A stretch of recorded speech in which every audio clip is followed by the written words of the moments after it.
څنګه چې استاد چپېړه باز د مستقبل پاره دې سره شاګرد خپل منزل ته رسېدلی شي. زه اوس حاجي نظار ته دعوت پېر کوم څغار وشي خپلو خیالاتو اظهار د وکړي.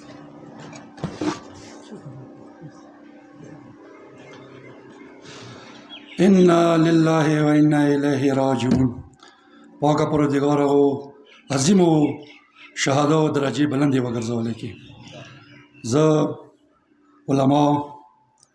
ټیچر برادری، پرنسپل صاحبان و عظیم مشران و ځوانان و مشرانو ته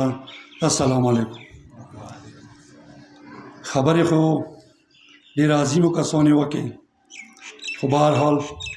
نن چې کوم مو پروګرام دی دا صرف قرآنخوانی نه دی، دا یو احتجاجي پروګرام دی. څنګه مرجان صاحبوله په کار دی هر قوم لیول باندې او هر سکول باندې د کال 12 میاشتې دا پروګرامونه ارزي چې هغه پورې وي څو پورې زه دا وایم عظیمو شهادو ته انصاف نه وي میلاو شوی او دغو ظالمانو ته دغو بد کردارو ته څو پورې ظلم میلاو نه وي شوی، هغوی ته ځواب میلاو نه وي شوی. هغه نه هټ کر ایمو سیکرټري صاحب یوه خبره هر یوې جرګې کې هر یوه ځای کې کوي چې ایمو بدقسمتي دا دی چې دلته کومې ادارې دي، کوم حکمران دي، هغه د پر چنار کومه چهره دی هغه ښه نه ښیي. نه هغه زنده ثبوت دا دی چې ایمو دوره عظیم شهاده وشو، دوره ظلم سره وشو. که یوه کاس کړی وی، که یوه پرنسپل کړی وی، که یوه نوکار کړی وی، مو ویلو څه خیر دی. خو دا خبره په دې درویغ دی چې هغې علاقې کې څوره اوسېدونکي وو. یا هغه زنده ثبوت دا دی چې کله جنازې هلته وشوې څوره ظلم کېدو، ظلم وشو، ظلم نه وروسته هغوی چې کامرو چې تلې واچولی شوې، هغه نه وروسته روډ بند شو. جنازو چې کله یمو خپل ځوانان لاړه، یمو خپل امبولانس یې لاړې، هغوی هلته څوره غلط کردار یې علاقې مشر هغو کې ولاړو، ځوان هغو کې ولاړو، هغه چې کوم مفتي ورته وایي څه ورته وایي هغه هجوم کې ولاړو،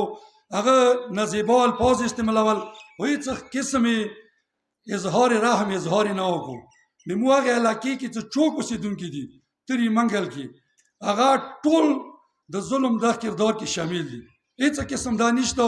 چې دا استاد ورکړي دا چوکیدار ورکړي عالم نه وخه معلم نه وخه تا اخیری څنګه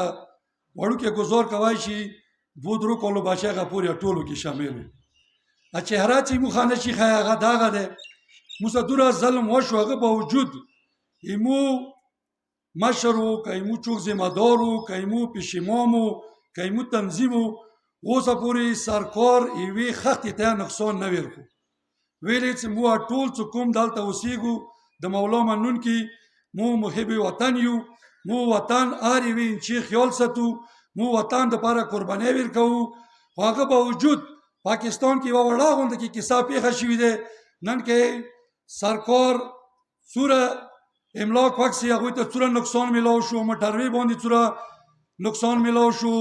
ریډیو وسو چې شی دي ټول نقصان دی. نو آیا مو خپلو ادارو نه دلته څوره ادارې دي، څوره اډمنسټریشن دی، هغوی ته مو دا یایو چې خدای نه ډار وکړئ چې ایمو کومه ښه چهره دی تعصب ما کوه، ظلم ما کوه، ایمو ښه چهره دنیا ته وښیه، نه چې ته ایمو غلطه چهره ښیې. و دویمه خبره ایجوکیشن باندې کومه خبره وشوه، موږ خپله ایجوکیشن سره وابسته یو. قوم چې یو شپون ونیسیه هغه ته رمه ورکړي، هغه رمه چې لوړه شي هغه شپون کار دی چې هغه یار چو میږه وزه غوا خپل سړي ته حواله کړي. دوره عظیمه صنعه وشوه، ټولو نه زیاته ذمه داري چې پرېوځي هغه ایجوکیشن دفتر نه پرېوځي. دلته بې دا ناست دی، پرنسپال صاحبان ناست دي. ټولو نه ضروري خبره همدا دی چې مو استادان هلته ورک شو،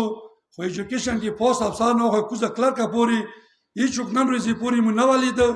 چې هغه چې ته احتجاج کې راغلي وي ناست وي. نن پروګرام دی لکمنخېلو کې په کار دی چې ټولو نه مخکې ایجوکیشن دفتر والا ناست وي، خو ایجوکیشن دفتر والا خو یوه نشته دی. نه ټولو نه ضروري خبره څه دی، ایجوکیشن دفتر په مثال د یو شپون دی چې هغه میږه وزه ورکه شوه او هغه خپل مالک ته نه ځواب یې ولو نه یې ورته وله نه اوسه سار شو. دغه کوتاهۍ کې یا ټولو نه زیاتو نه زیات څوره وایي څوره مزامات یې وکړي ایجوکیشن دفتر پوست افسر نه کوزه بابو پورې چې ته اوسه پورې موږ پریس کلب کې نه ولیدو موږ چې ته پروګرامات وشو نن میډل سکول کې پروګرام یو کاسمو کې نه ولیدو دالته پروګرام دی د اول پروګرام دی دلته ایجوکیشن دفتر والا په کور یې څه رسېدلي وې ټولو نه مخکې هغه ناست وې تعزیات همغه ناست وې دا تعزیات یې شهاده او والدین نه وې ناست قوم نه وې ناست د ایجوکیشن افسران ناست وې خو موږ ډېره بدقسمتي دی موږ داسې معاشرې کې وختي یو موږ ته شرم په کار دی او پرنسپال صاحبان ناست دي او عبید ناست دی نور ټوله ذمه دار کسان ناست دي موږ کوم تنظیم والا ناست دي سیکرټري صاحب خو لاړو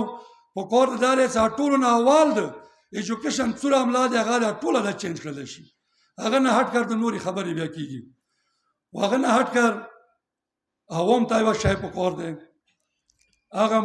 کمونه هله کامیاب دي هله یې ترقي کړي دی لکه حسن نصر الله کوم کسان دي کوم پیروکار دي هغه نه یو کس پوښتنه وکړه څه کوي تو کوم نږدې مرګلی وي نږدې مرګلی وي تا ته حسن نصر الله اډر وکړو چې دا سهار ووایه ته به څه وکړې هغه ورته ځواب کوي چې زه به ورته سیکنډ صاحب راونه کوم ویلی مو کوم لیډر دی هغه حکم دی چې هغه حکم دی مو ته باندې کې خیر وي نن ورځې پورې مو مرګلی و خو دې نه به اوس ملک ته علاقې ته تنظیم ته نقصان وي دې سهار به زه سیکنډ ایله ورته ونه کوم وی لکه بیا رهبر درته وایي چې حسن نصر الله سهار ووایه بیا څنګه چال دی ویله بیا سیکنډ صاحب ورته نه کوم چې رهبر کوم حکم وکړو نن ورځې پورې حسن نصر الله کوم حکم کار یې و هغه ټیک و خو کېدای شي څه مسله وي چې رهبر حکم دی نو موږ ته ټولو ځوانانو ته زموږ څومره تنظیمونه دي زموږ کوم مشران دي زموږ کوم لیډرشپ دی هغه نه زموږ یقین په کار دی هغه نه زموږ بالکل داسې یقین په کار دی لکه موجوده کوم زموږ لیډرشپ دی چې امام خمیني امریکې یو کار وکړ اوس نه دی چې هغه خپل یو واپس جوړ کړو هغه ته یې راوستولو ایران ته چې امام خمیني څه لیول څه وي خو تاسو دا وخوئ چې دا خپل هغه نه وروسته شي